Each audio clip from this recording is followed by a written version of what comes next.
Bonjour à tous et à toutes. Je vous présente Anthony Roca. Il est le sous-directeur général de géologie régionale et géophysique de l'Institut cartographique de la Catalogne.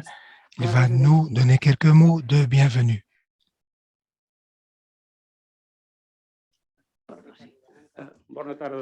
Bonjour à tous et à toutes. Je vous souhaite la bienvenue dans ce centre. Soyez donc tous bienvenus à cette réunion au Centre de support territorial Pyrénées. C'est le Centre de support territorial Pyrénées de l'Institut cartographique et géologique de Catalogne.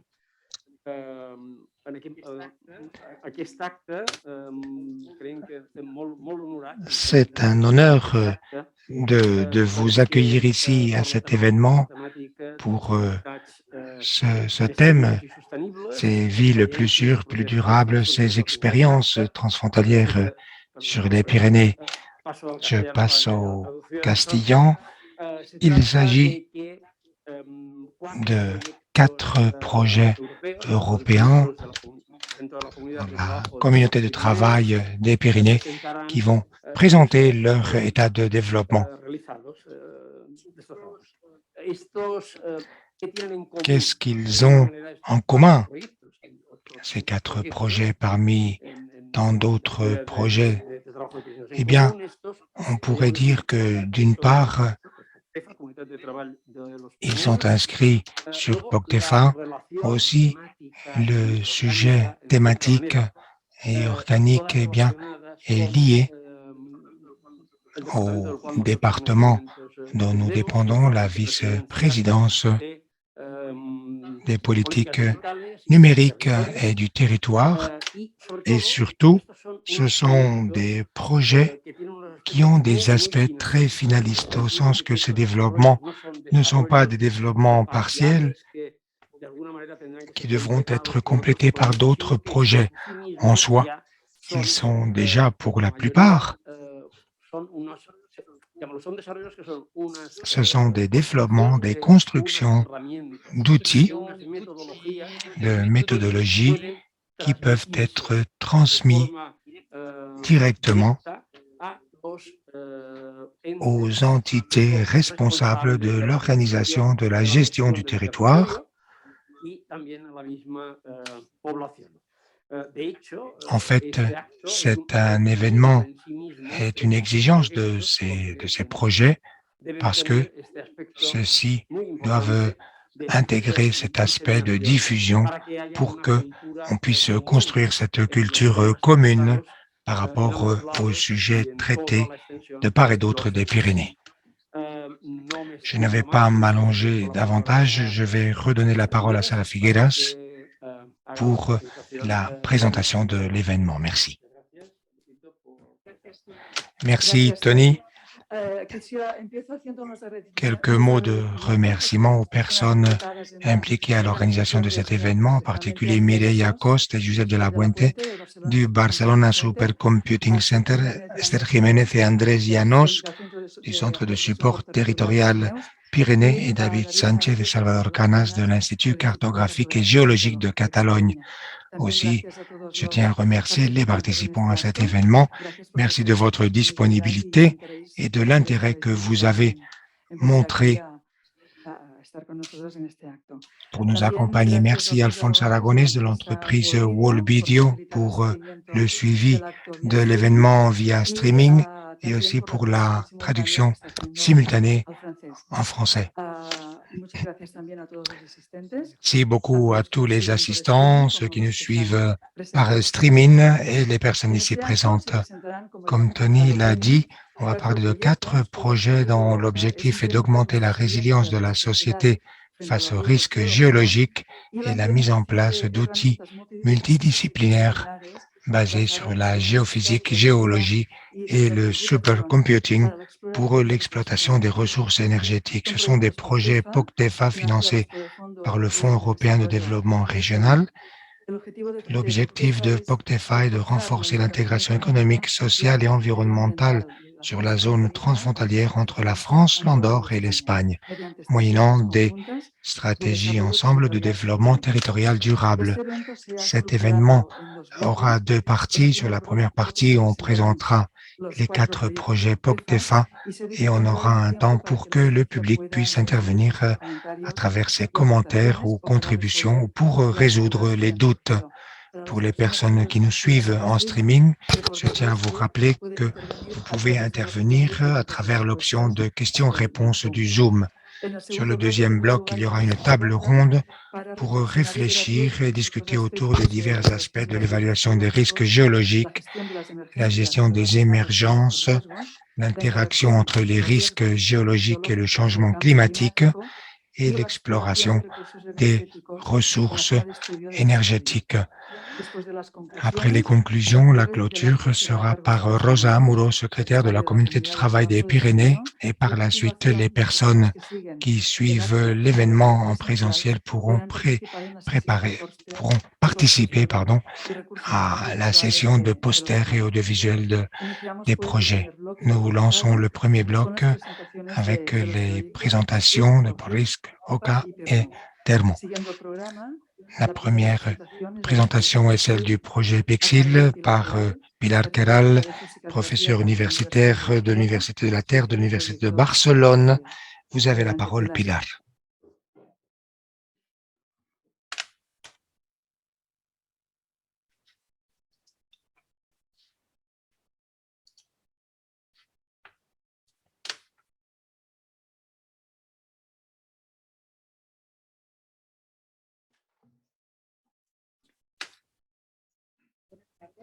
Bonjour. Eh bien, je vais vous présenter brièvement le projet Pixil. Pixil, c'est l'acronyme de Pyrenees Imaging Experience and International Network, dont les objectifs sont les suivants. Ils sont dans l'axe des projets POCTEFA visant à dynamiser la compétitivité. Il prétend établir un réseau de collaboration pour améliorer l'exploration géothermique moyennant le développement et l'innovation. Basiquement, ce que nous faisons, c'est une collaboration entre les entités de recherche, créer une synergie entre les mathématiques, la computation et la géophysique pour développer des outils qui nous permettent d'avoir une meilleure image du sous-sol et l'appliquer basiquement aux ressources de géothermie, en créant également une animation de la géothermie sur toute la région. Les partenaires du projet, eh bien, nous en avons 6 partenaires français et espagnols. L'entité coordinatrice, c'est le Barcelona Supercomputing. Ensuite, nous avons INRIA de France, de Pau, un centre de recherche en méthode numérique, même sismique, real-time seismique, qui réalise des actions en sismique pour l'étude du sous-sol, et Avenia, c'est une plateforme française pour stimuler les entreprises de la région, en particulier celles liées aux ressources et à la géothermie. Ensuite, il y a Becam à Bilbao. C'est un centre de mathématiques appliquées et aussi l'Université de Barcelone. En plus des partenaires, il y a les collaborateurs associés. Cela s'inscrit sur POCTEFA. Il y en a 9 des entreprises, des petites et moyennes entreprises, des entités qui sont intéressées par ce projet, qui collaborent et qui bénéficient des avancées du projet. Pour atteindre ces objectifs du projet,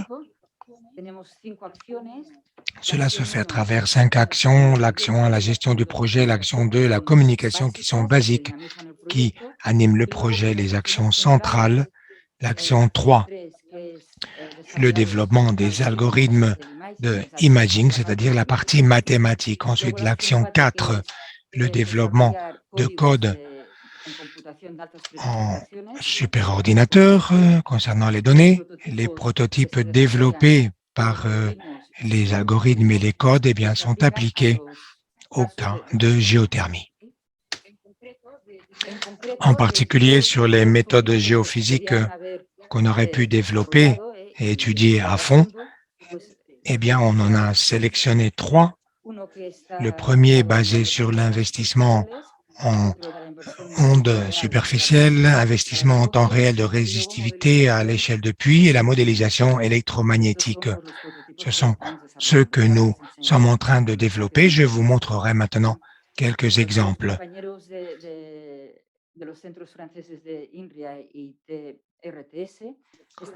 Les collègues d'RTS développent cet investissement de Full Right Inversion, un outil qui permet de prendre une image du sous-sol de haute résolution à partir des données sismiques. L'algorithme analyse les ondes superficielles et cela permet d'obtenir une image du sous-sol des vitesses VS. Un deuxième prototype qui travaille à l'échelle de puits.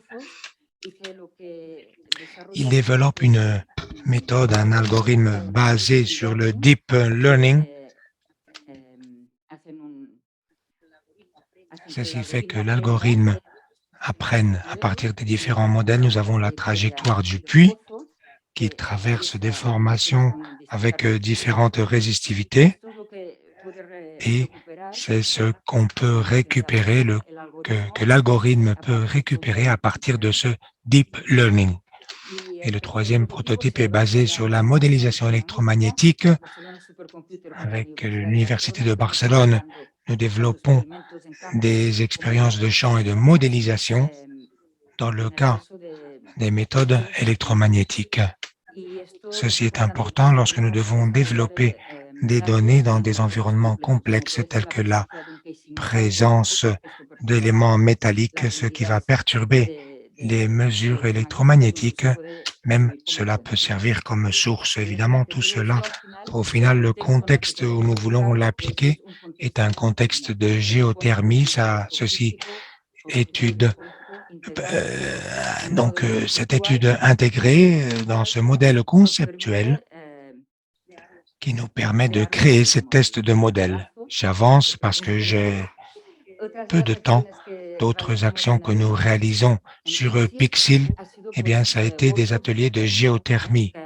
Ça a été des moments importants de créer ce réseau pour créer cela. Nous en avons tenu un en janvier où nous avons partagé plusieurs projets à l'échelle locale et régionale et un autre en mai consacré à la géophysique pour voir quels étaient les points forts et les points faibles à améliorer. Merci beaucoup.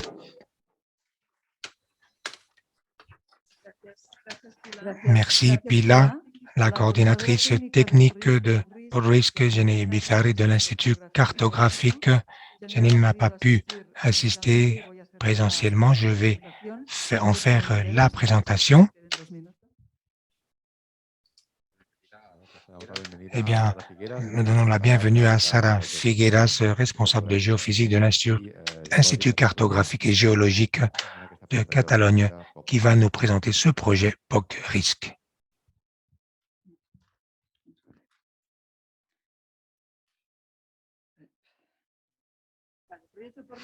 Le projet POC-RISC pour une culture commune du risque sismique est financé à 65% par le Fonds européen de développement régional de coopération entre la France, l'Espagne et l'Andorre. Ce projet continue les projets transfrontaliers précédents tels que CISPIR et ISA. Le projet finalise à la fin de cette année. L'objectif de POC-RISC est d'une part encourager une culture commune sur le risque sismique dans la région des Pyrénées, améliorer et capitaliser la connaissance du risque sismique et des éléments exposés, évaluer le risque sismique et contribuer aux stratégies de sa gestion. Aussi, il vise à promouvoir, à fournir au public et aux gestionnaires du risque de l'information des études et des résultats du projet qui permettent de faciliter et rendre plus efficiente la gestion de l'émergence. Il y a 11 partenaires de l'Espagne, de l'Institut cartographique et géologique de Catalogne, l'Université polytechnique de Catalogne, la Direction générale de protection civile de Catalogne, l'Association de consulteurs de structures et Everywhere d'Espagne et l'Institut d'études andorranes de l'Andorre. Et pour la partie française, eh bien, il y a le service géologique français, le centre de tests et de recherche Valabre, l'École nationale de génie de Tarbes, Everywhere, et le service central sismologique français. Il y a des institutions associées au projet. En Espagne, c'est l'Institut géographique national. Pour la France, la Direction régionale d'environnement, d'urbanisme et de logement, l'Association française de génie sismique, l'État-major interministériel de la zone sud, l'Observatoire Midi-Pyrénées et l'Université de Strasbourg. Et pour l'Andorre, il y a le département de protection civile et de gestion d'émergence du gouvernement de l'Andorre.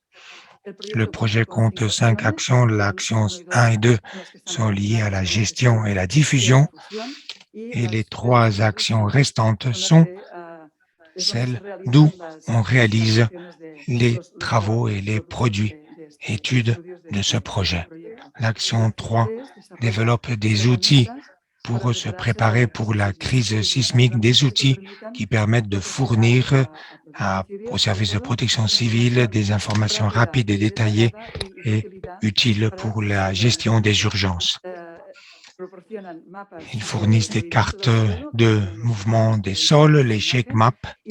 Comme vous le voyez sur l'image, il y a des scénarios rapides de dommages. Sur la droite, vous avez des cartes de l'impact de ces dommages, de ces dégâts sur les personnes et les habitations. Cette information est reçue par les services de protection civile juste quelques minutes après.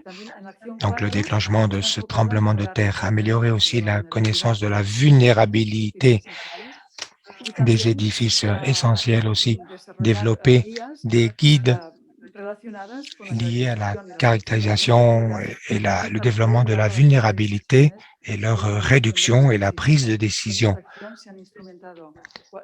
3 édifices ont été aménagés en Andorre de protection civile, l'hôpital de Bagnères en France et l'école de Santa Eugenia de Girona en Espagne. Il y a eu des mesures réalisées avec des radars et accéléromètres pour obtenir les caractéristiques dynamiques de ces édifices et pouvoir les monitoriser avant et après. Donc, ces tremblements de terre, la dernière action est l'action dédiée à réaliser, à fournir des outils pour améliorer l'action post-sismique juste après le tremblement de terre. On a réalisé un protocole transfrontalier pour le registre de répliques. Des équipes ont été constituées de techniciens avec leurs instruments. Ils vont se déplacer vers les zones centrales pour monitoriser ces répliques, pour voir comment évolue la crise sismique.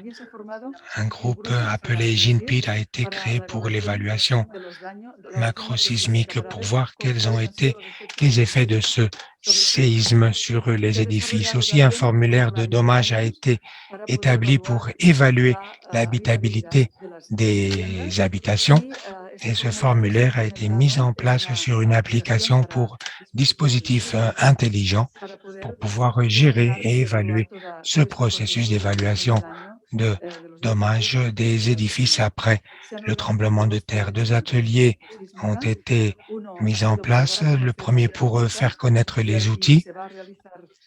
Il y aura un simulacre pour la pratique et la démonstration de leur utilisation. Le protocole dont j'ai parlé a été activé pendant la crise sismique de Navarre. Il a pu être révisé et le document a été mis à jour. Un exemple de l'application pour la gestion et l'évaluation des dommages sismiques, l'atelier qui a été réalisé avec une participation de 200 personnes. Et voici l'annonce de ce simulacre final qui aura lieu à Tarbes. Un rapport sera publié avec les résultats du simulacre. Ces livrables seront disponibles sur le web du projet POGRISC. Merci beaucoup.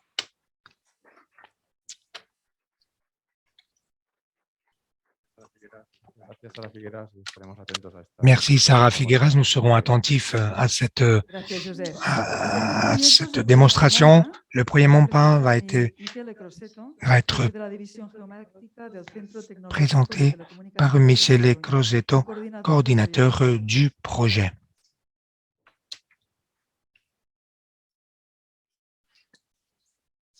Donc, monitorisation des mouvements de terrain et des protocoles d'action.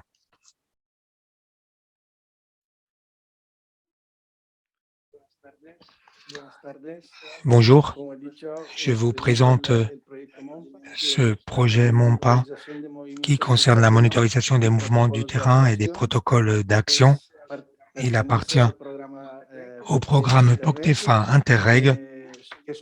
C'est un petit projet, nous sommes 4 partenaires, le CTTC, Centre technologique de Catalogne, et le chef de file, Andorra Cerclensis Innovation, l'Institut cartographique géologique de Catalogne et le CEREMA pour la partie française. Comme sur le titre, donc ce sont les mouvements du terrain, ce sont des mouvements donc de versants et les subsidences.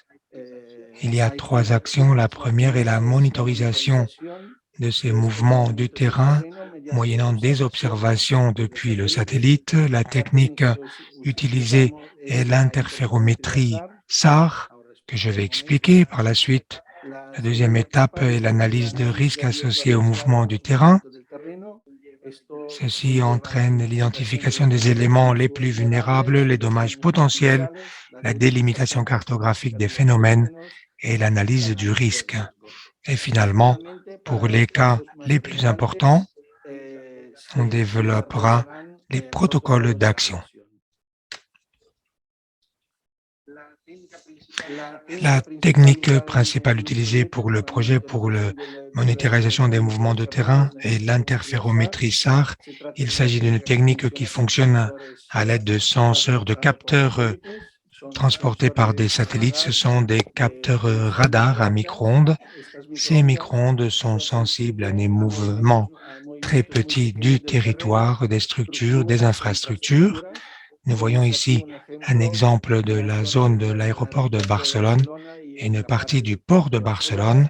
En vert, ce sont les points où il n'y a pas de mouvement, et en jaune et en rouge, indiquant les zones principales de formation.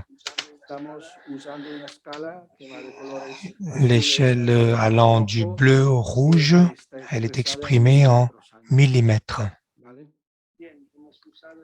Nous avons utilisé cette technique dans la zone d'étude de MOMPA, notre étude qui inclut l'Alt Urgell, la Cerdagne, l'Andorre, la Cerdagne et le Cap-Cyr et le Conflent.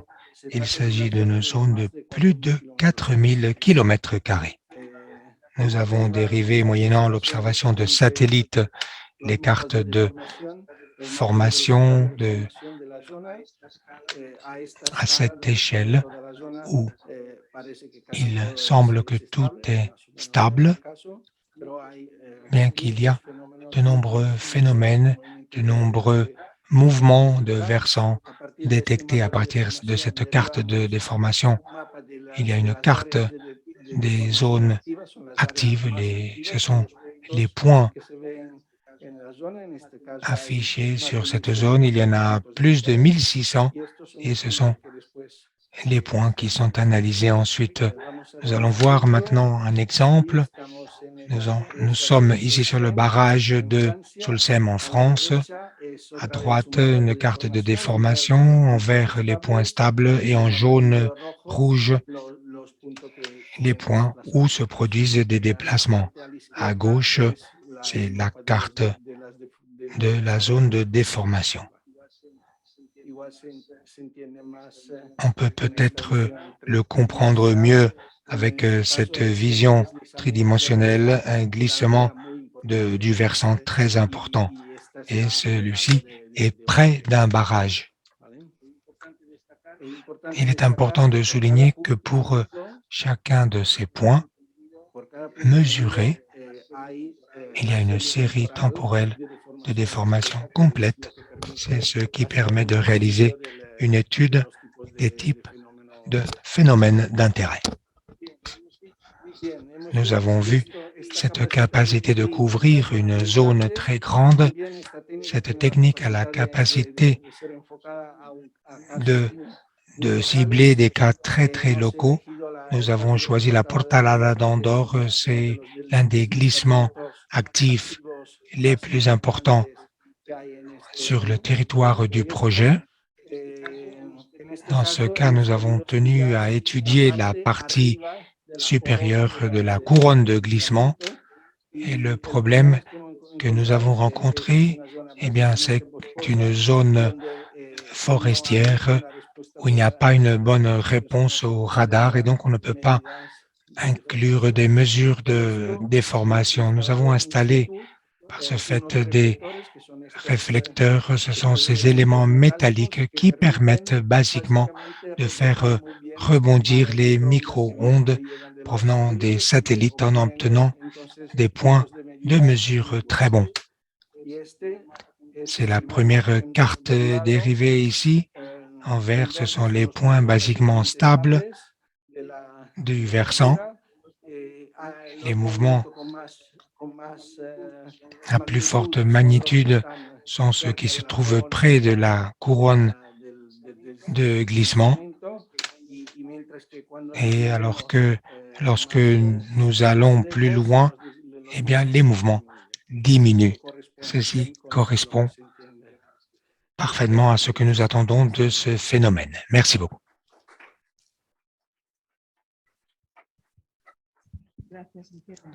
Merci, Michele. À la suite, José Moya va présenter le projet et les professeurs de l'école de chemin et de Catalogne et secrétaire exécutif du projet PIRMOVE.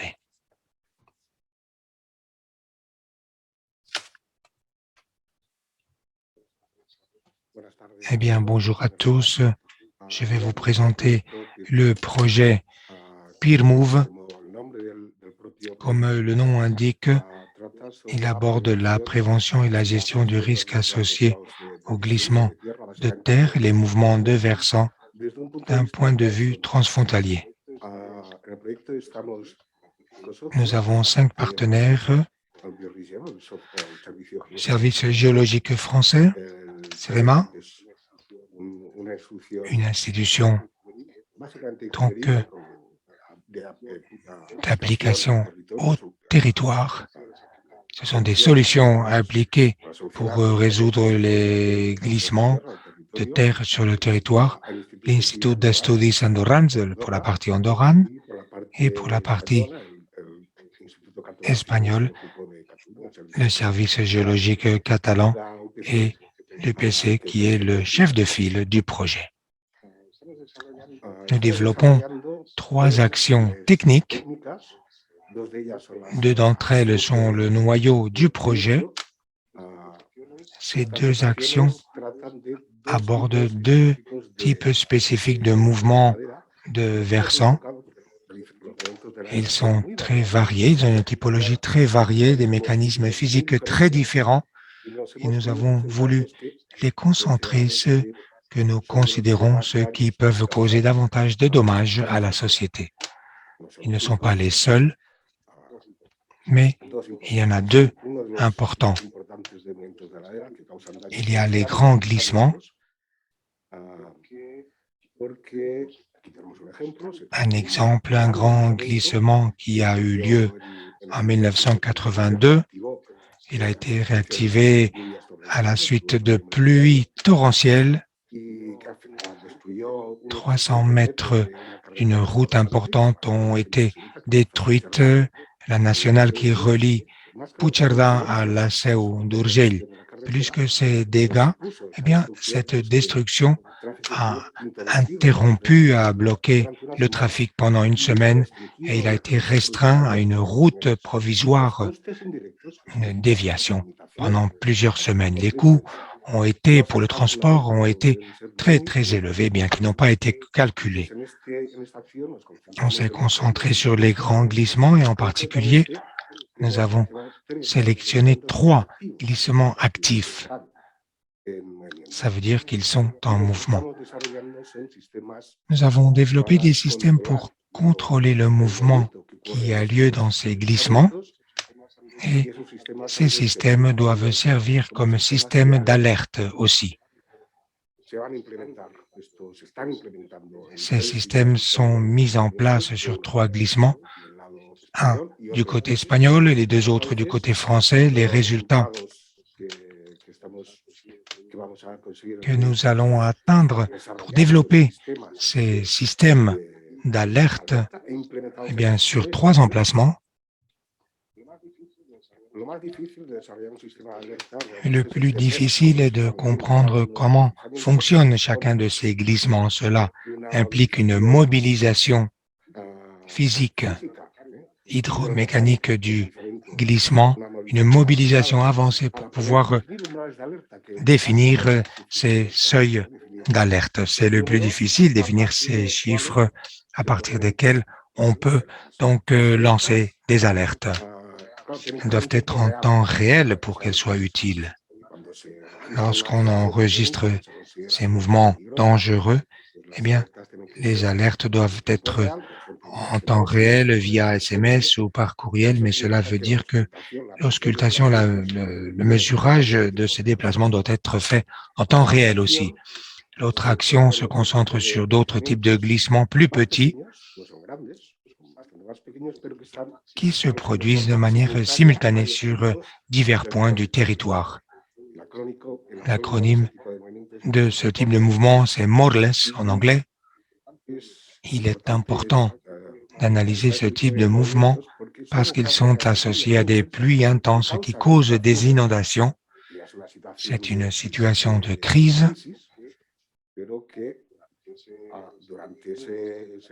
Et lorsqu'on prévoit des pluies avec des inondations, eh bien, ces glissements coupent plusieurs routes. C'est pourquoi c'est très important de réaliser ce type de mesures.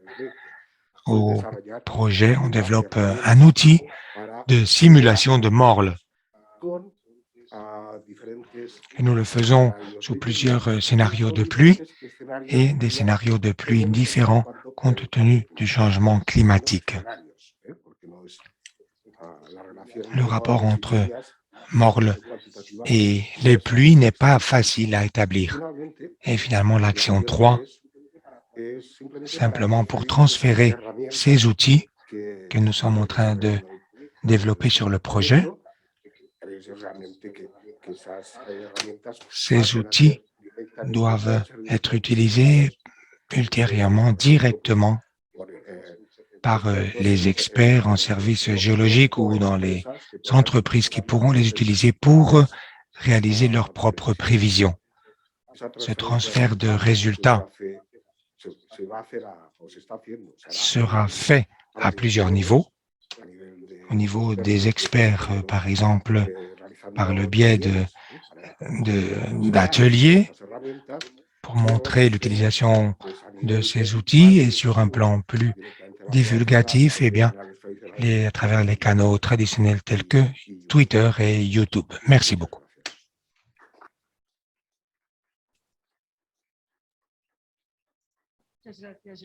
Merci beaucoup, Joseph. Merci à tous ceux qui avaient intervenu. Nous avons 5 minutes pour les questions, réponses, commentaires parmi les assistants.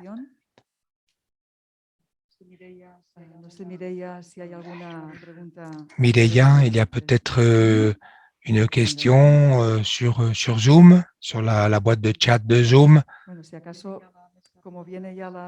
Maintenant, nous allons passer à la table ronde. Peut-être après, ça va s'animer et puis il y aura des questions par rapport au projet. Nous allons passer donc à la table de discussion modérée par Josep de la Puenta du Computer Applications and Science and Engineering Department du Barcelona Supercomputing Center. Il est coordinateur du projet PIXEN. Merci beaucoup. Eh bien, j'invite les participants à la table ronde à vous approcher à la table pendant que je présente ce format. Je vous remercie d'assister aujourd'hui à cet événement.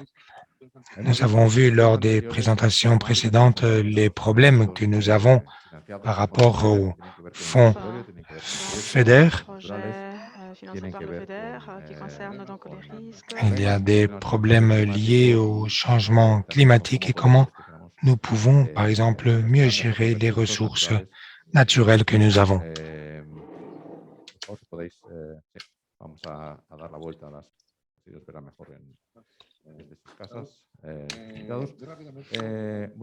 Très brièvement, je vais les présenter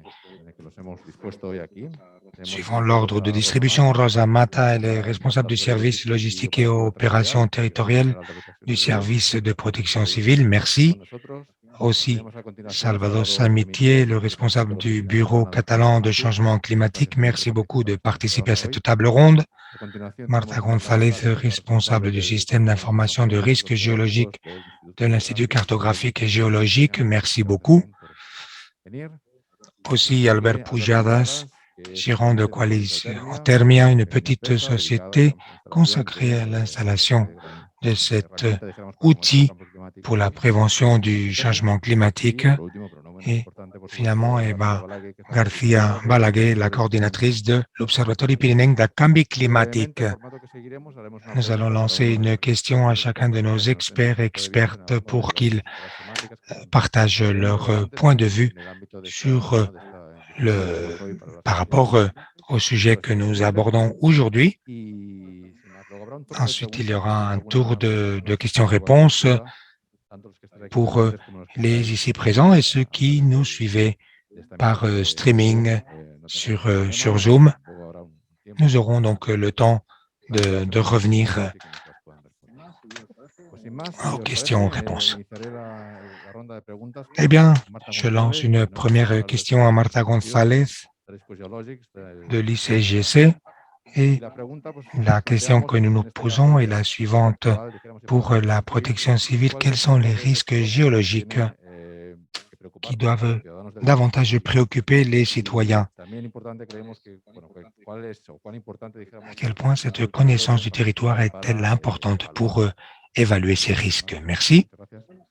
Eh bien, bonjour à tous et à toutes. Merci, Josep, pour cette présentation et aux organisateurs de m'avoir invité.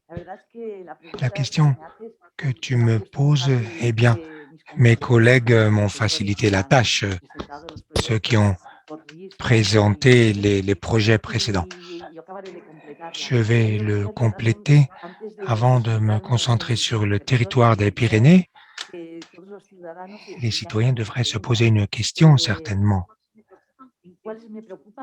Qu'est-ce qui nous préoccupe et à quel moment?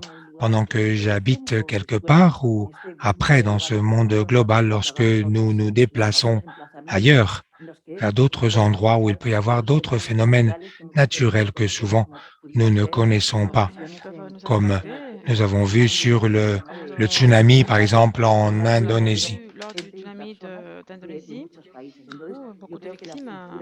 Cette culture du risque est étrangère et par rapport aux Pyrénées, les principaux phénomènes tels que ces glissements, les mouvements de versants au sens large,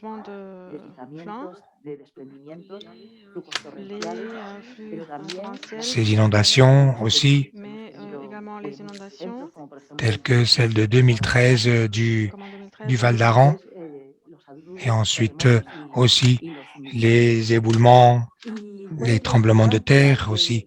Et quelle est l'importance de connaître le territoire pour élaborer le risque? Eh bien, nous savons tous que nous devons connaître la dangerosité de chacun des phénomènes, la vulnérabilité des immeubles exposés, et pour évaluer la dangerosité, eh bien, il est indispensable de connaître le territoire. Ceci nous apporte des informations sur les phénomènes qui peuvent se produire, leur magnitude, leur fréquence et intensité. Pour cela, il est indispensable de connaître le territoire. Nous avons les technologies pour, quelle est l'orientation, les géométries et surtout pouvoir dire lorsque nous avons des catalogues très petits ou très restreints, voire les traits géomorphologiques. Et avec cela, nous allons pouvoir réaliser des analyses très précises de la dangerosité. C'est la base pour la prévention, la mitigation et donc la prévention de ces émergences, de ces urgences. Aussi une question pour Rosa Mata, responsable du service logistique de la Direction générale de protection civile. En particulier, de quoi avons-nous besoin en Catalogne pour améliorer notre capacité de réponse face à ces risques géologiques? Comment pouvons-nous nous comparer à d'autres régions ou territoires?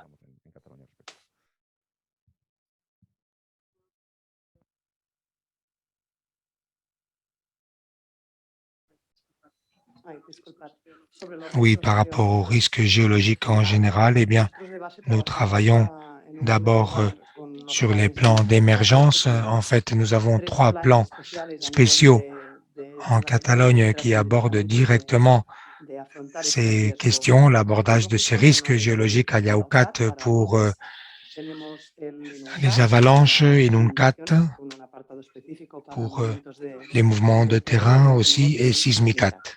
Ce sont les grands plans d'émergence au niveau de la communauté et comme tout plan d'urgence, il y a une partie d'analyse des risques, aussi bien de dangerosité que de vulnérabilité. C'est de composants du risque et ces plans, eh bien, ont une photo fixe, stable à travers le temps, basée sur la cartographie qui nous indique quelles zones sont les plus capables, les plus susceptibles d'être affectées par ces risques. Mis à part cette image fixe qui nous permet de développer nos plans et de penser, d'écrire, de travailler sur ce que nous allons faire en fonction de ce qui va nous arriver, eh bien, ce qui nous intéresse beaucoup est tout ce qui entraîne la monitorisation, la détection et tout ce qui peut être des signaux d'alerte envoyés. C'est ce qui nous semble le plus intéressant du point de vue de la protection civile. Donc, c'est détecter n'importe quel type d'événement rapide susceptible de causer des dégâts. Aussi, nous travaillons avec le quartier de la gare de Sayenne, une zone qui est monitorisée et qui nous a permis, on a vu qu'il y avait des mouvements rapides et on a décidé d'activer ce plan. Et en fait, ce qu'on a fait, c'est déloger toutes les personnes qui habitaient dans ce quartier. Une autre question très importante, mis à part la détection, l'anticipation et l'alerte, c'est cette corrélation entre les différents phénomènes. Nous avons travaillé avec nos partenaires lorsque nous avons une période de pluie intense. À partir de l'Inuncat, nous avons l'étude des phénomènes de mouvement de versants qui peuvent porter ou qui peuvent porter atteinte, oui, à l'approvisionnement électrique, par exemple. Aussi des séismes qui peuvent affecter les barrages, par exemple. Donc, l'apport de matériaux importants dans un barrage qui pourrait entraîner une rupture ou un débordement, etc. Ces risques naturels en particulier, les géologiques associés parfois à ces infrastructures critiques, par exemple l'approvisionnement électrique ou les entreprises chimiques. Toutes ces corrélations sont très intéressantes et nous avons pu le voir sur certaines urgences. Tels seraient les aspects qui nous intéressent le plus du point de vue de la protection civile. Et par rapport à d'autres territoires, eh bien, je peux dire que ces plans, ce travail est appuyé sur s'appuie sur l'Institut cartographique de Catalogne.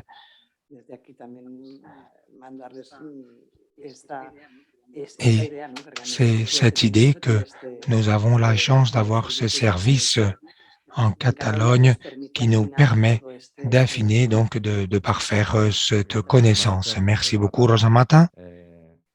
Nous allons continuer avec Salvador Samitier, responsable du Bureau catalan de changement climatique. On a parlé d'interconnexion entre les risques. Ils sont interdépendants et on voulait en savoir plus par rapport à la connexion ou au rapport entre ces risques et le changement climatique. Quels sont les liens que nous retrouvons entre le changement climatique et quelles zones pourraient être les plus affectées? Bonjour. Eh bien, d'abord, oui, je vais contrôler le temps pour ne pas dépasser la limite. La première idée est que le changement climatique est un phénomène global et qu'il affecte tous les territoires, tous les systèmes. Personne ne peut être sain et sauf par rapport, ne peut être à l'abri par rapport au changement climatique. Certaines zones sont plus affectées. En Catalogne, les zones les plus délicates sont les montagneuses et le littoral.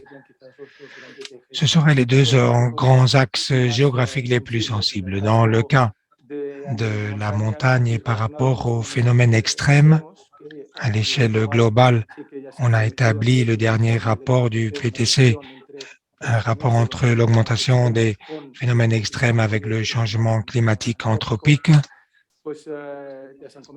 Ce serait basiquement les éboulements, les avalanches aussi, en tant que phénomène complexe, les éboulements qui sont plus fréquents qu'on ne penserait.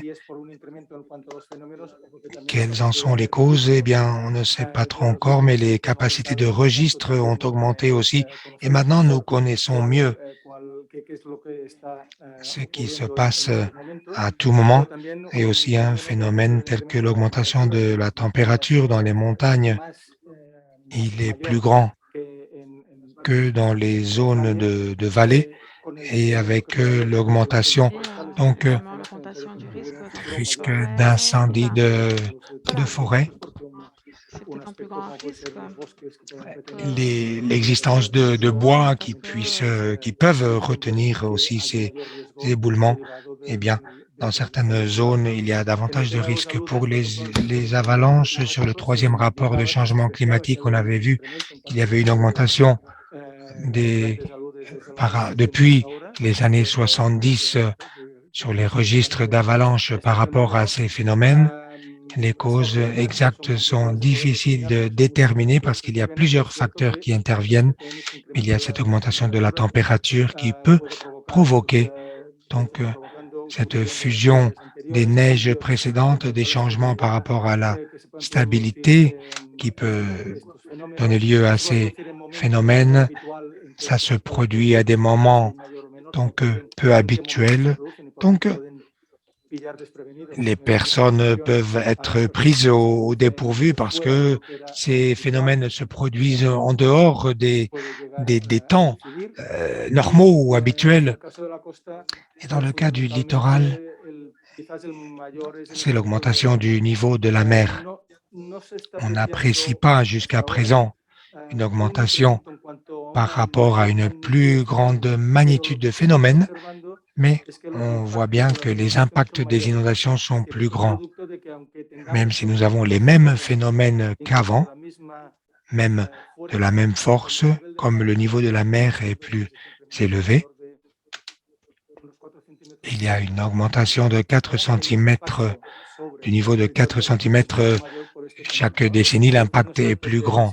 Ce n'est pas qu'il y ait plus de phénomènes, mais leur impact est plus grand parce que certaines des conditions ont été modifiées. Il y a aussi notre exposition, par exemple, ce qui se produit par rapport à une plus grande affluence des personnes sur la montagne pour un but de loisir. Et c'est vrai que le niveau d'exposition des personnes est plus grand qu'il y a quelques décennies. Donc, il semblerait qu'il y a plus d'accidents, mais en fait, il y a davantage d'impact parce que nous nous exposons bien plus à ces phénomènes. Merci beaucoup, Salvador. Maintenant, nous continuons, nous allons passer à Eva García Balaguer, la coordinatrice de l'Observatoire pirénéen del Canvi Climatique. On va lui demander comment cela affecte les Pyrénées et comment l'organisme dont elle est à la tête contribue à faire face à ces enjeux du changement climatique. Merci beaucoup de votre invitation, d'avoir cette opportunité de présenter ici, expliquer tout ce que nous faisons à l'Observatoire en 3 minutes. Ça va être compliqué. Je vous encourage à regarder le web et à enquêter un petit peu.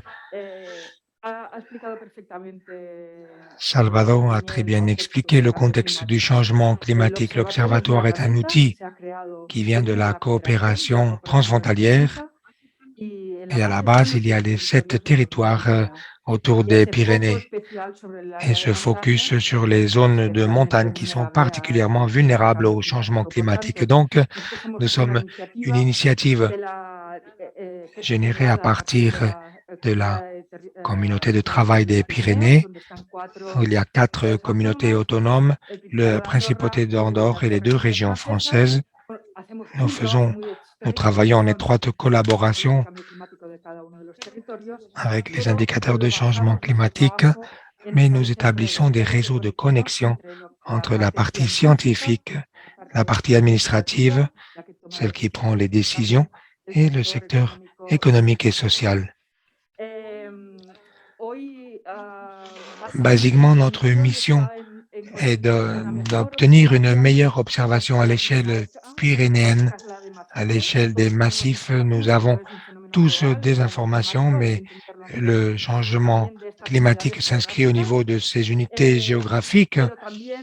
Notre mission est très claire aussi dans l'orientation vers la capitalisation, aider les territoires à apprendre les uns des autres, à apprendre des meilleures pratiques. Nous avons pu voir comment vous avez avancé dans chacun de vos domaines et que tout cela a une capacité de transfert des connaissances. La question des risques naturels a été l'un des principaux vecteurs d'intérêt de l'Observatoire des Pyrénées et nous participons à plusieurs projets liés aux risques naturels et aux effets produits par le changement climatique. Ce déséquilibre énergétique, comment il porte sur les phénomènes extrêmes. Nous travaillons sur Mon Climat, un projet du sud-ouest européen, où il y a un concept très intéressant. Je ne vais pas entrer dans les détails, mais je le laisse sur la table, le multirisque. Comment il y a de nombreux phénomènes. Nous travaillons avec le Portugal, la France et plusieurs régions espagnoles. Et aussi Fusicos, qui veut dire en accord avec la nature. C'est essayer d'apporter des solutions à ces phénomènes que Mompa nous a présentés. Par exemple, comment vous avez pu identifier des zones qui sont déjà à risque, comment trouver des solutions basées sur la nature, basées sur la simulation, sur la connaissance en détail du comportement et à partir des matériaux locaux, à partir de la végétation, à partir du bois existant dans l'environnement, eh bien, générer des solutions en bio-ingénierie qui permettent de s'adapter, de répondre à cette efficience dont nous avons besoin pour réduire les risques. Nous intégrons les communautés locales, les partenaires, les agents experts de notre environnement. Nous avons un consortium de 15 partenaires européens. C'est un projet de recherche appliquée où nous appliquons sur plusieurs endroits européens, en Allemagne, en Norvège, en Autriche, évidemment sur les Pyrénées aussi, l'Italie. Et nous sommes les coordinateurs de ces 4 cas que nous avons pu commencer à travailler sur les Pyrénées 2 sur chaque versant. Ils sont reliés à des problèmes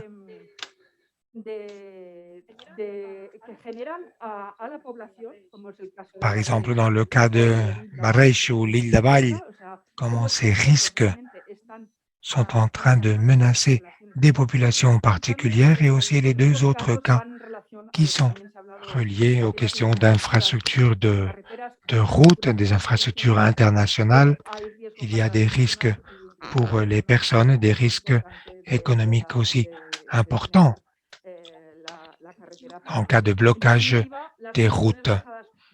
Les solutions basées sur la nature recherchent cette génération d'amélioration de connaissances, démontrer qu'on peut vraiment trouver des solutions pour réduire les risques avec ce type de matériaux,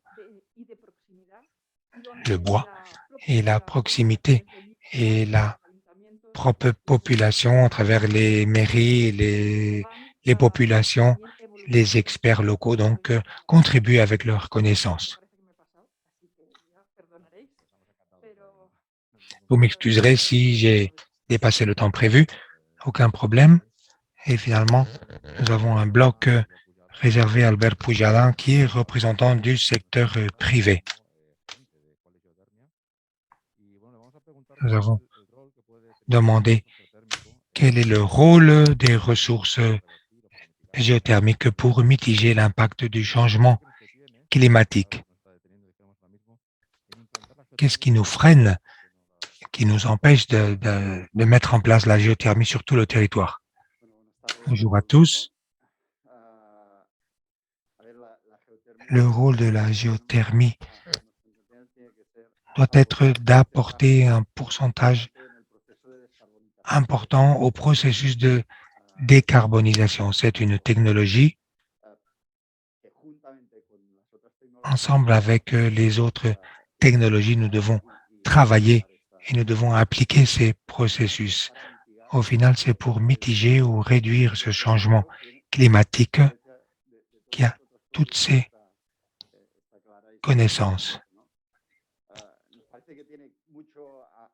Il semblerait qu'il y a beaucoup de choses à offrir, mais elle semblerait ne pas offrir toute l'attention. Il faut distinguer entre deux types de ressources, la ressource profonde et la ressource géothermique superficielle. Par profond, nous parlons des ressources pour obtenir de la chaleur directement du sous-sol ou la génération électrique. Et lorsque nous parlons de ressources géothermiques superficielles, nous parlons à l'aide de pompes de chaleur géothermique de climatisation. Quant à la ressource géothermique d'origine profonde, eh bien en Catalogne et sur les Pyrénées, il y a des zones très bien délimitées d'anomalies hydrothermales.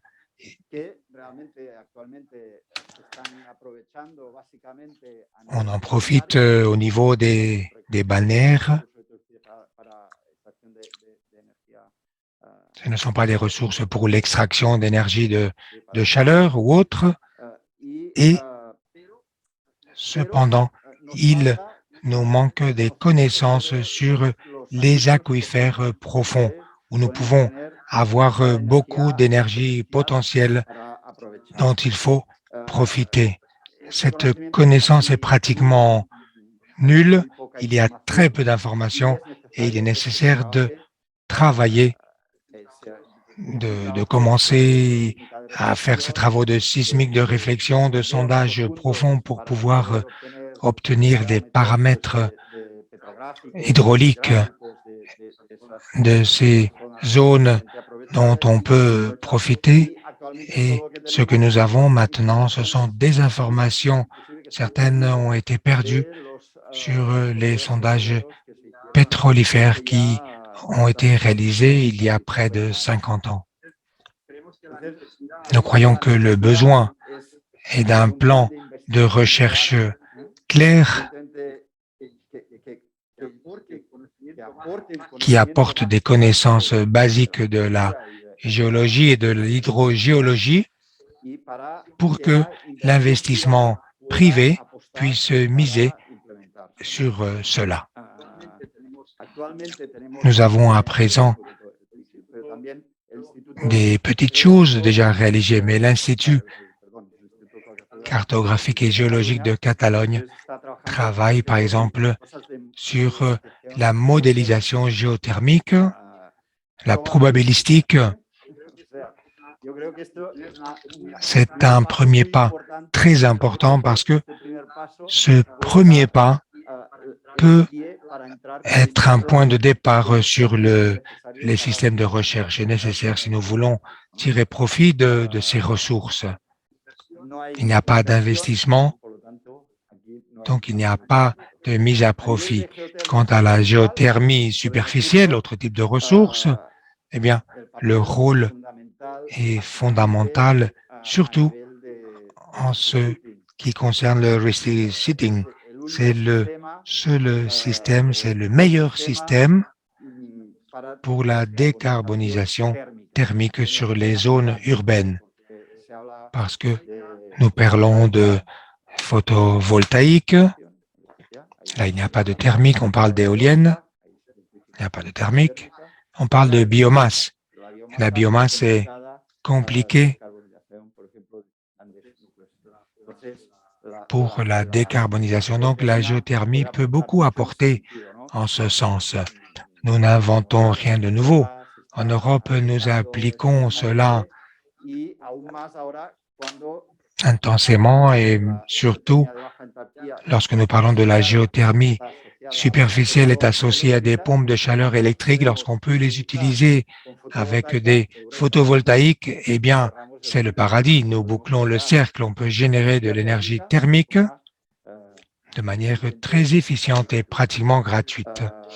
Depuis l'Institut cartographique, ensemble avec le groupe de travail du cluster de l'énergie efficiente de Catalogne, nous sommes en train de collecter des informations sur les installations géothermiques mises en place en Catalogne.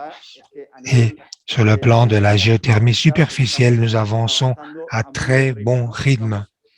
Nous en sommes autour de 20% d'augmentation.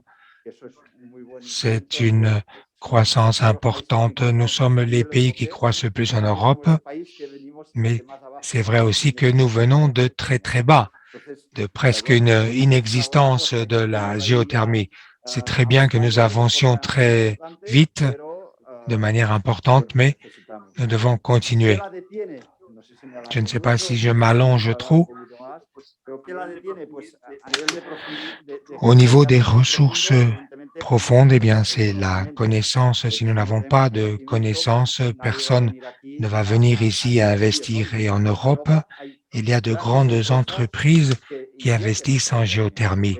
Mais avec cette base que l'administration, à travers les services géologiques, doit bien connaître le contexte, l'environnement pour aller chercher là où il peut y avoir moins de risques pour cet investissement. Et en parlant de risques, c'est un mécanisme très fréquent en Europe que l'administration propose des mécanismes de financement pour mitiger le risque, n'est-ce pas? Tout est inventé en Europe déjà. L'Allemagne, la France réalisent ce type d'exercice. On pourrait parler aussi également de la sismicité induite. C'est vrai que nous ne parlons pas beaucoup de géothermie lorsque nous parlons de l'électrique. Bon, il y a la sismicité induite. C'est peut-être pas le bon moment pour parler de cette question, mais en tout cas, pour la thermique, on pourrait l'utiliser. Et quant à la géothermie superficielle, eh bien, comme je disais, nous avons une croissance exponentielle très importante et réclamer un petit peu ce soutien de l'administration de manière explicite. Tout le monde a parlé de la photovoltaïque, de la biomasse, mais pas de la géothermie. Et donc, c'est un plan stratégique de soutien à la géothermie comme avec la biomasse. Ils en sont déjà au deuxième plan de soutien. Merci beaucoup, Albert, pour ta contribution. Après ce premier tour d'intervention, maintenant, nous ouvrons un tour de parole à nos assistants. Si vous avez des questions à poser à nos intervenants, ou s'il y a donc des questions ou des contributions de l'extérieur. Oui, une question pour Albert Pujadas.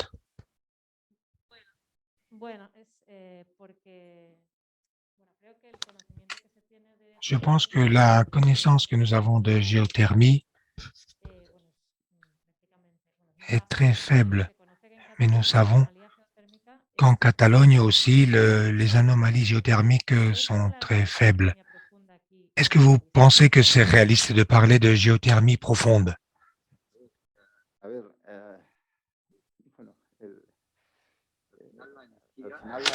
Au final, l'énergie, la ressource prend davantage de valeur lorsque les autres ressources sont soit interdites ou très faibles. Et la géothermie, initialement en Catalogne, sur la zone des Pyrénées, eh bien, ce n'était pas une ressource prioritaire, mais je pense que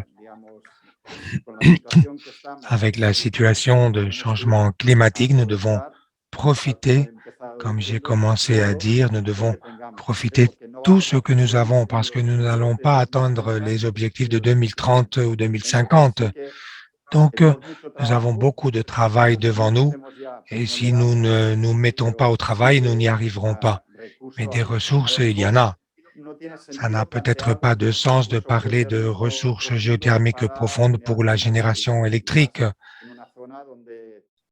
Qui plus est, dans une zone où nous avons des ressources photovoltaïques à très grand potentiel pour générer de l'électricité. Mais sur le plan thermique, nous avons un problème grave parce que la biomasse, eh bien, est une solution et elle est parfaite pour de nombreux endroits parce qu'il y a ce rôle des bois, bien que pour d'autres cas, ce n'est pas viable. Donc, il faut profiter de toutes les ressources, entre autres la ressource géothermique. C'est clair que sur le bassin parisien ou les bassins allemands, ils avaient ces doutes, mais ils ont investi, ils ont pris connaissance et avec la connaissance, nous pouvons y penser, pourquoi pas. Sans connaissance, eh bien non. Merci Albert. Oui, une question que j'avais à poser à la table, c'est la question du multirisque. On l'a entendu à plusieurs reprises. Pouvez-vous nous donner un exemple concret de ce qu'est le multirisque? Comment se compliquent les choses lorsqu'il y a des interactions entre les risques potentiels? Eh bien, pour m'aventurer, nous avons vu sur la tempête Gloria en janvier 2020 comment de manière simultanée, pratiquement tout le territoire, eh bien, il y a eu des dynamiques pluviales, littorales et sur les versants qui ont eu un impact de plus de 500 millions d'euros suivant les estimations du Bureau du changement climatique. Depuis l'Institut cartographique et géologique de Catalogne, nous avons une cartographie multirisque, c'est la carte pour la prévention des risques à l'échelle 1,25 000, où nous essayons d'évaluer tous les dangers géologiques qu'il y a sur une zone déterminée. Évidemment, cela se complique parce que chaque dynamique a ses propres caractéristiques au moment d'analyser, de faire ces cartes de susceptibilité et aussi comment ces cartes, nous les transformons en cartes de dangerosité compte tenu de cette matrice de double entrée de fréquence et de magnitude. Combien elles peuvent être grandes et combien elles peuvent être fréquentes. Ensuite, pour le transposer sur une cartographie, on ne peut pas ajouter les différents phénomènes. Il faudrait faire uniquement un croisement à travers un système d'information géographique et dire, bon, sur chacune de ces zones déterminées, il y a cette superposition de phénomènes dont il faut tenir compte, parce que lorsqu'on parle de mitigation et prévention du territoire ou la gestion lorsqu'il y a une émergence, eh bien, il faut tenir compte de quels phénomènes et quels phénomènes peuvent en produire d'autres. Je ne sais pas si j'ai répondu à votre question. Oui, oui.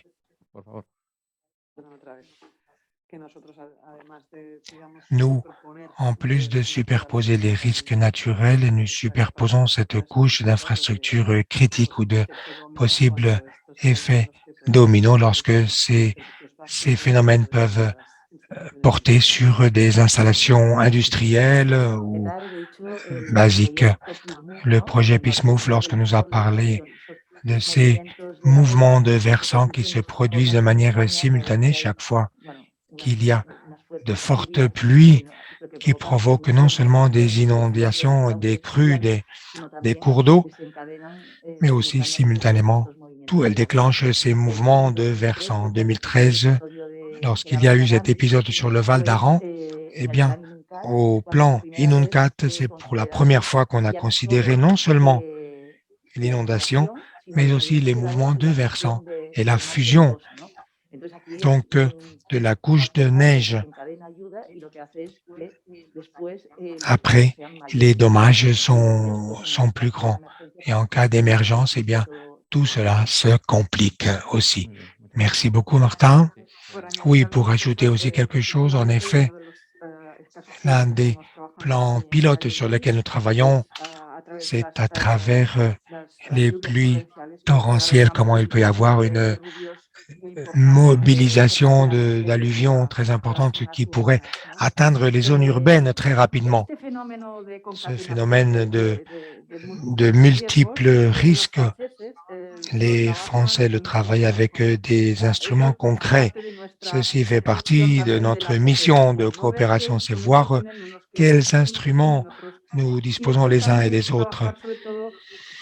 Et c'est travailler sur l'idée que les risques n'ont pas de frontières, le changement climatique est global, et comment nous pouvons aussi, d'une certaine manière, homogénéiser des protocoles. Comment nous pouvons homogénéiser aussi des formes de connaissances et d'intervention. Parce que des fois, il y a des connaissances partielles, mais on n'a pas cette capacité de connaissances multicomplexes. Nous sommes face à des phénomènes très compliqués et comme Salvador l'a expliqué, le fait est l'exposition et l'utilisation qu'on en fait. Pour terminer, vous dire que sur ces travaux que nous faisons avec Fusikos, nous voyons comment le bois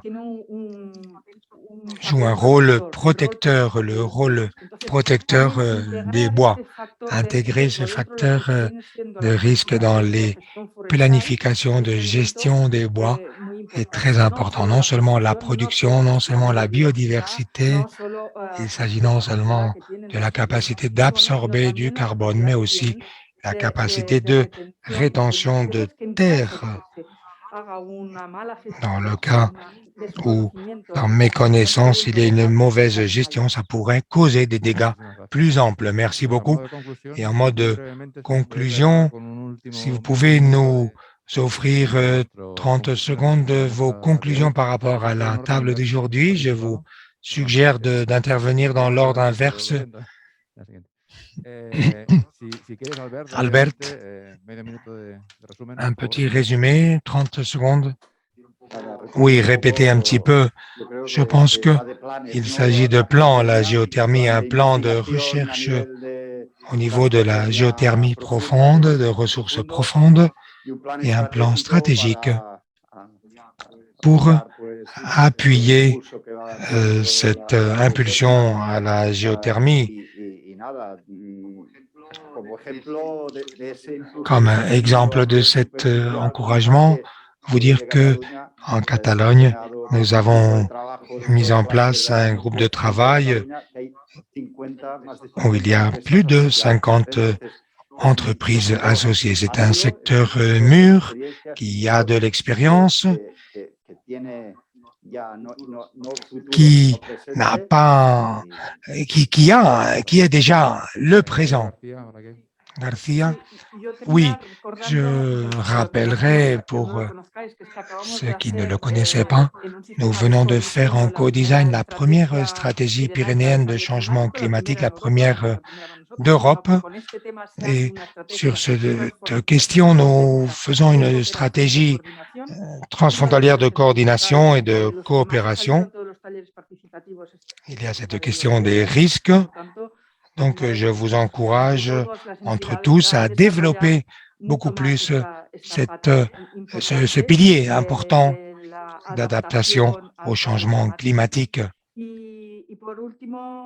Et je tiens finalement à ajouter aussi que,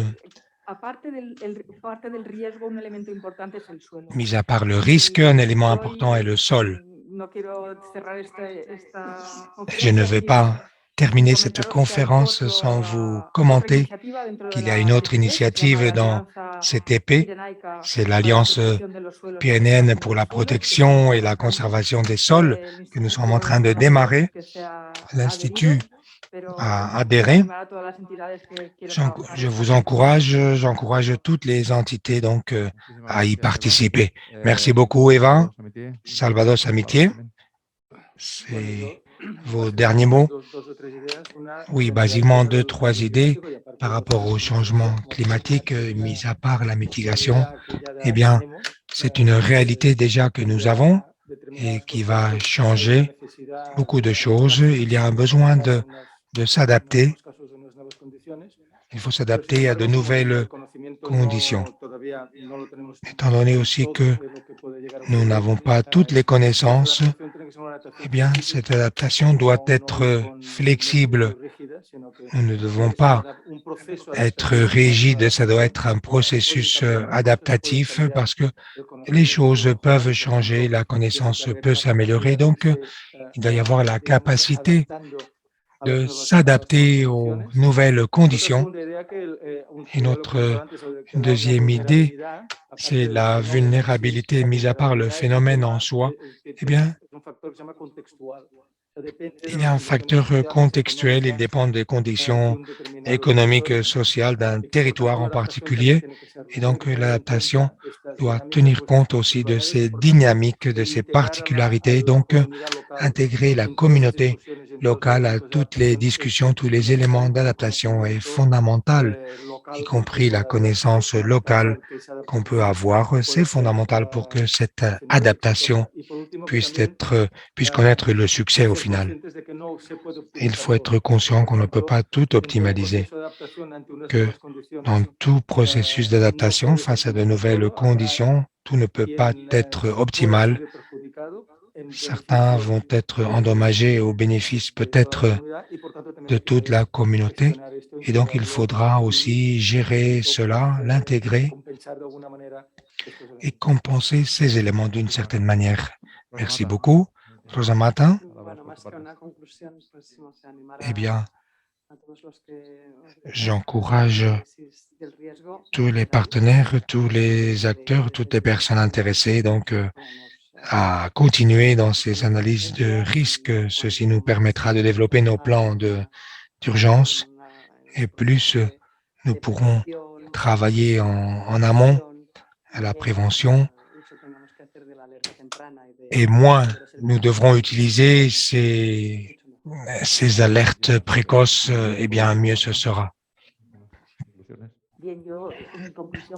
Martha, eh bien ma conclusion est aussi dans la ligne de Rosa Martin, et c'est que pour la gestion du risque, la connaissance géologique est indispensable, non seulement sur la phase de prévention, d'atténuation, mais aussi dans celle d'émergence.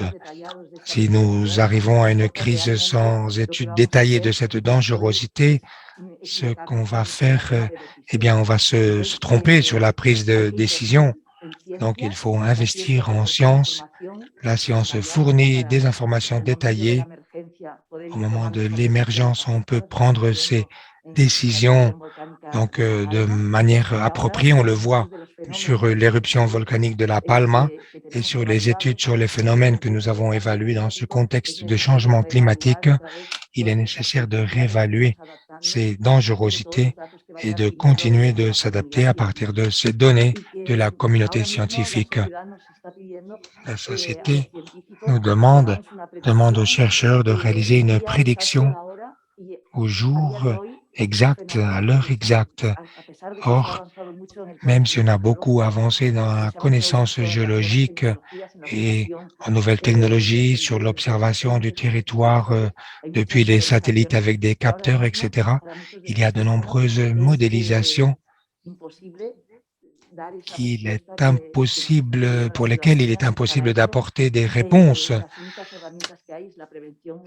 Les seuls outils sont la prévention, l'atténuation et la préparation des populations. Il faut que nos populations soient formées et qu'elles soient capables aussi de voir quelles parties du territoire peuvent être touchées ou pas. Merci beaucoup. J'étends mes remerciements à la table. C'est un luxe de vous avoir eu tous les 5 à cette table et je vous en remercie.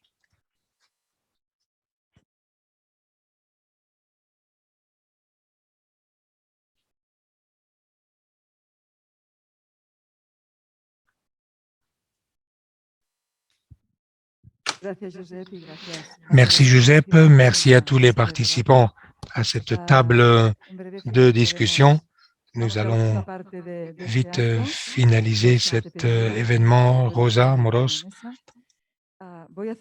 si tu peux nous rejoindre ici à la table, je vais lancer des conclusions qui vont aller dans la ligne de ce que nous avons vu, bien sûr, pour résumer ces interventions et ces débats si intéressants.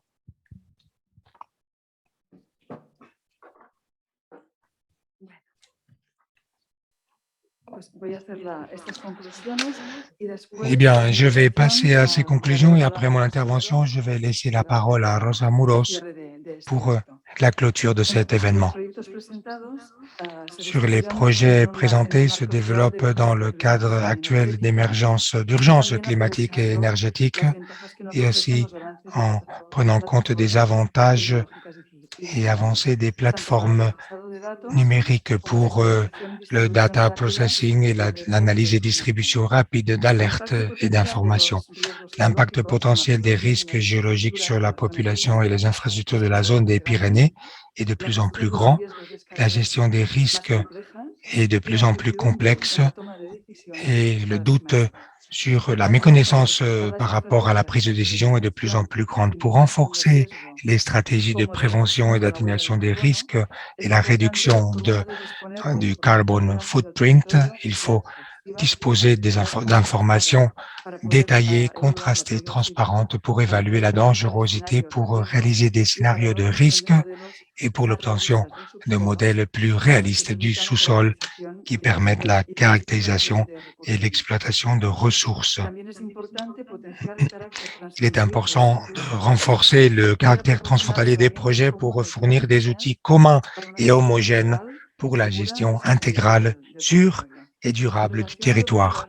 Par rapport aux utilisateurs finaux des résultats et des produits de ces projets, il est important de coupler ces résultats aux attentes de ces enquêtes. Ceci porte sur les ingénieurs civils, les architectes, les planificateurs urbains, les décideurs, etc. Aussi le transfert à la société à travers des ateliers de divulgation. Il est important de souligner le rôle de ces projets POCTEFA dans la promotion du développement durable, l'égalité des chances et l'égalité de genre. Ce sont des indicateurs valorisés sur tous ces projets. Et pour finaliser, vous dire que cet événement et les réunions préalables ont eu lieu entre les partenaires des différents projets. On a partagé les expériences et les leçons apprises sur le plan technique et de gestion et cela donne lieu à de possibles voies de collaboration ou nous aurons présente ces conclusions. Je finalise mon intervention sur ces mots et je passe la parole à Rosa Amuros, la secrétaire de la communauté de travail des Pyrénées, et elle va clôturer cet événement, cette rencontre. Merci beaucoup.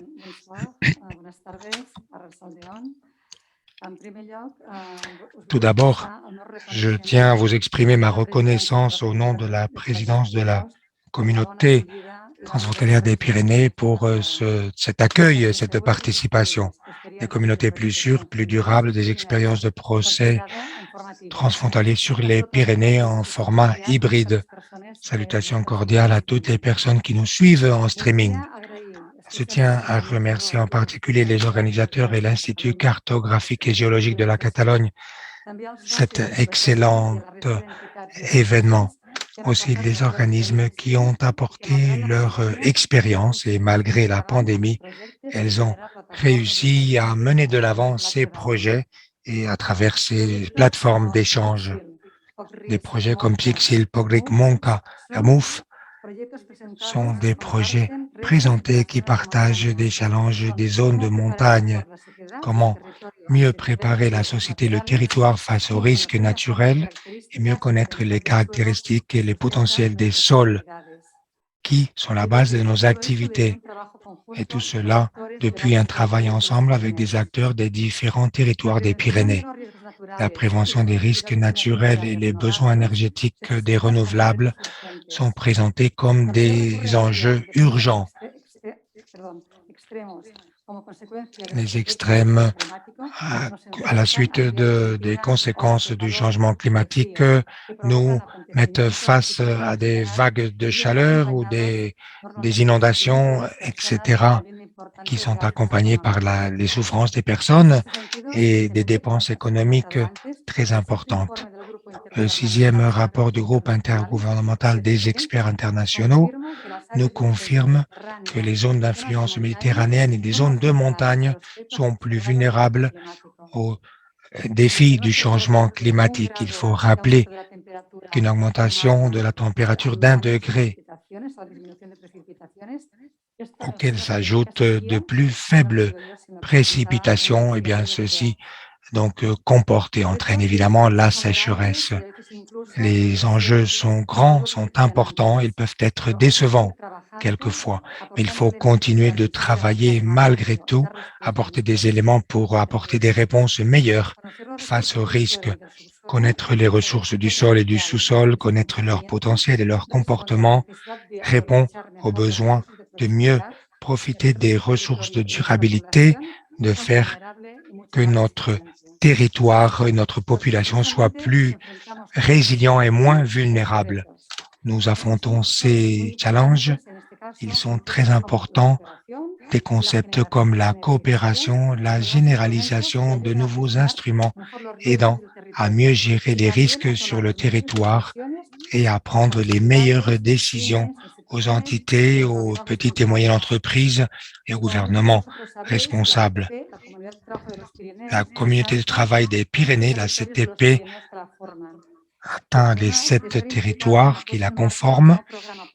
Elle est impliquée sur le programme POCTEFA 21-27 qui a misé de manière solide à travers l'Observatoire pyrénéen du changement climatique pour favoriser l'action climatique des Pyrénées.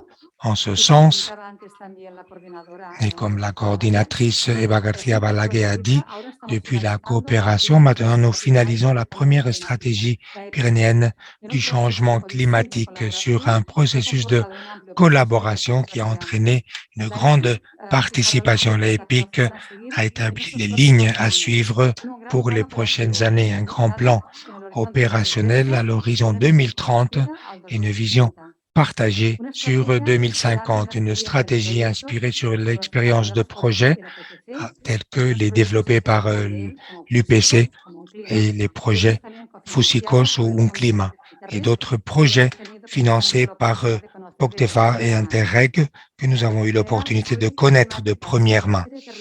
Les politiques climatiques des 7 territoires de France, d'Andorre et des Pyrénées catalans doivent tenir compte du focus transfrontalier et le caractère transfrontalier. Ces stratégies vont donner un cadre complémentaire aux stratégies existantes. Elles tiendront compte de ces deux éléments caractéristiques.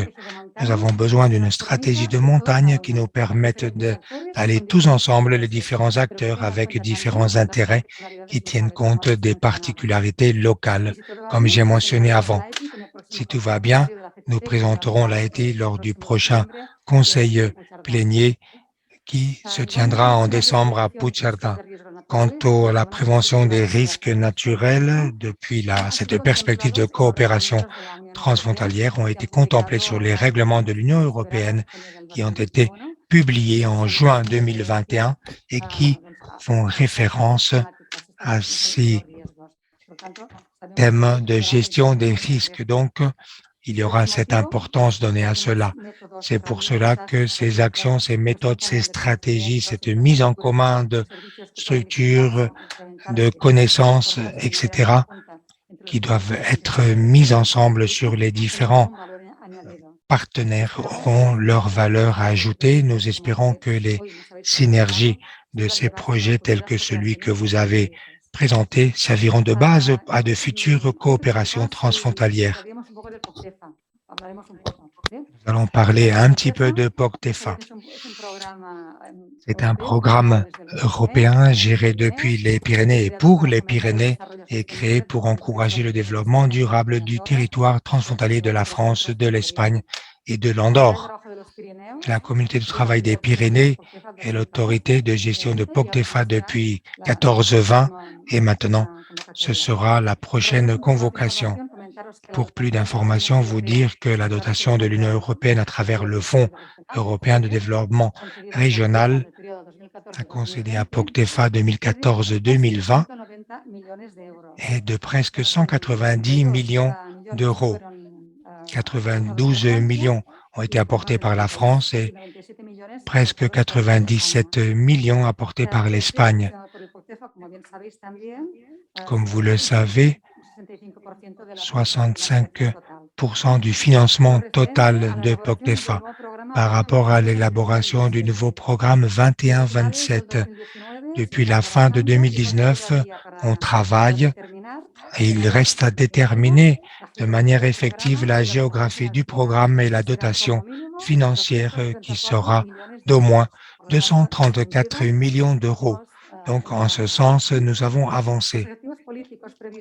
Quant aux objectifs politiques de POCTEFA, ils sont les suivants. Je le rappelle, l'objectif numéro 1 est une Europe plus compétitive et intelligente qui promeuve la transformation économique et innovatrice.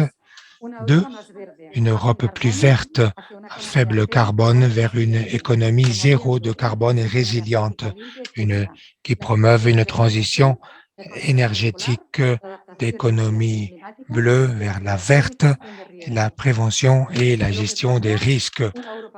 Le volet 4, une Europe plus sociale et inclusive, les droits sociaux en avant, la 5, une Europe plus proche des citoyens qui promeuve le développement durable intégré sur tout type de territoire et les initiatives locales. Et aussi, il y a une partie ISO 1, c'est une meilleure gouvernance à la coopération des différents objectifs politiques. Le calendrier prévu pour l'approbation du programme est le suivant. Entre décembre et janvier 2021, il y aura une consultation publique en ligne sur le programme. En mars 2022, le brouillon de programme sera envoyé à la Commission européenne. En juillet 2022, le programme définitif sera envoyé à la Commission européenne. Et le deuxième trimestre 2022, il y aura la première convocation de projet. Donc, nous avons le temps, mais il ne faut pas perdre de temps. Il y a une marge, donc je vous encourage à vous mettre au travail dès maintenant. Il y a aussi la création des zones fonctionnelles dont le but est de vertébrer le territoire, le social et l'économie d'un territoire en particulier avec des caractéristiques communes dans l'espace transfrontalier. Pour pouvoir mettre en place cet objectif politique, la Commission européenne propose l'identification de zones fonctionnelles qui est un un niveau d'interdépendance important entre les différents secteurs pour leur développement quant au marché du travail, de santé, de transport, d'éducation, etc.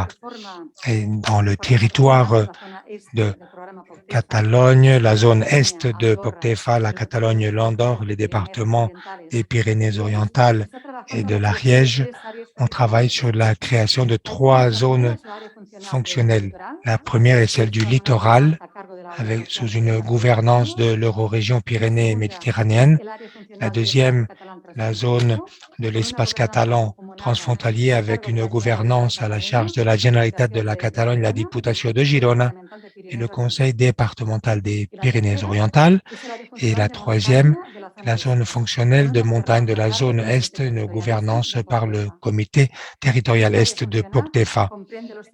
Elle comprend les territoires de Catalogne, les comarques transfrontalières, l'Andorre et de la partie française de l'Ariège, donc, les Pyrénées-Orientales et Haute-Garonne, limitrophe du Val d'Aran.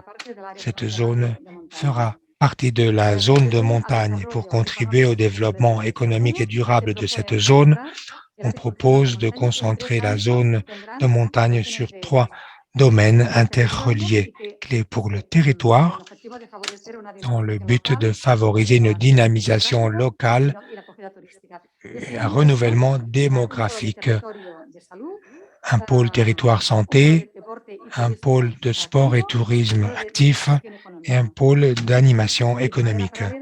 Et de manière parallèle, on abordera 2 thèmes transversaux tels que la mobilité et la connectivité. Et pour finaliser, je termine mes propos en catalan aussi, vous dire que la présidence catalane arrive à sa fin. Nous allons passer le témoin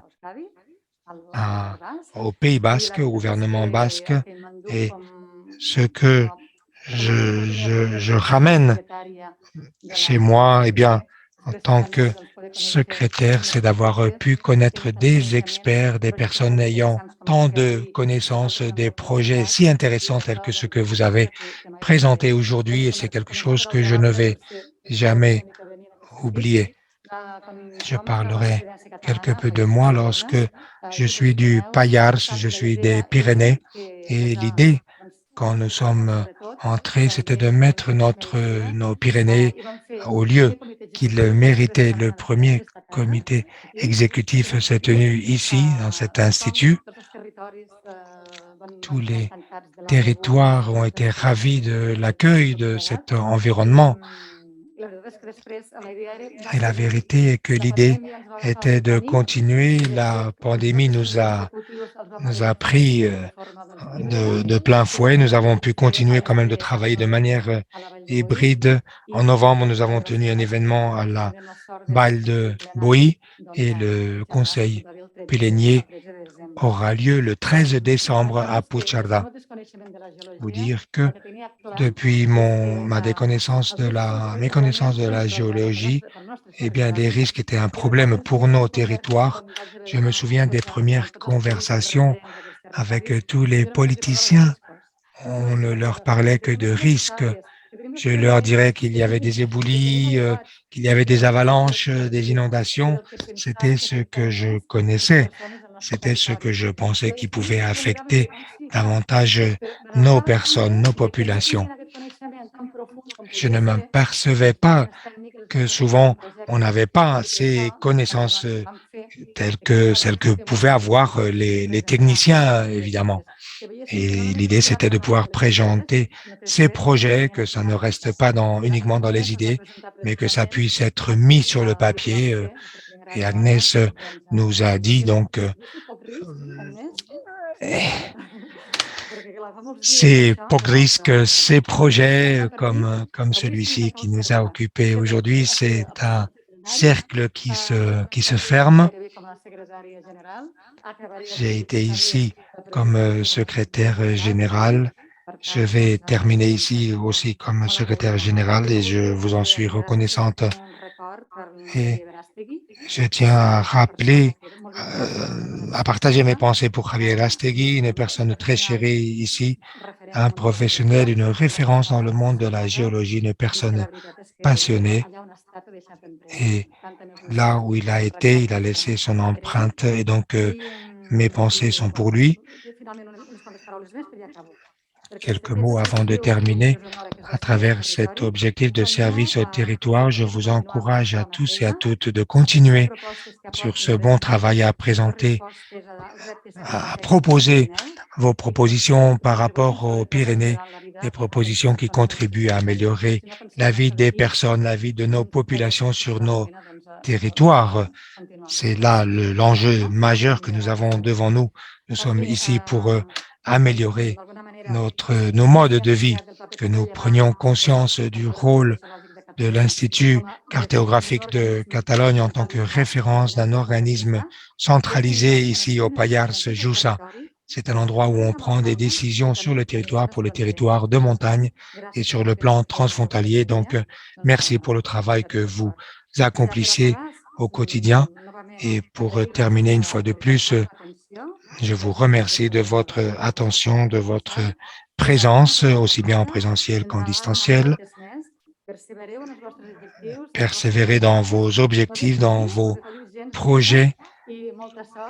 Ne baissez pas les bras. Continuez de travailler le territoire. Ces territoires, nos territoires à tous ont besoin de vous, de votre travail, de vos recherches. Merci beaucoup.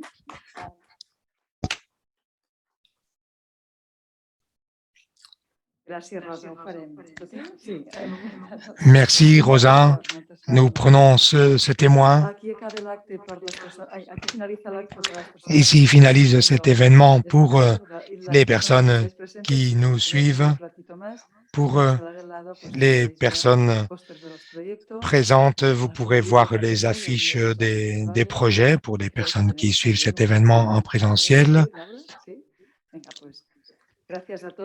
Merci à tous et à toutes et à la prochaine, au prochain événement très bientôt. Merci.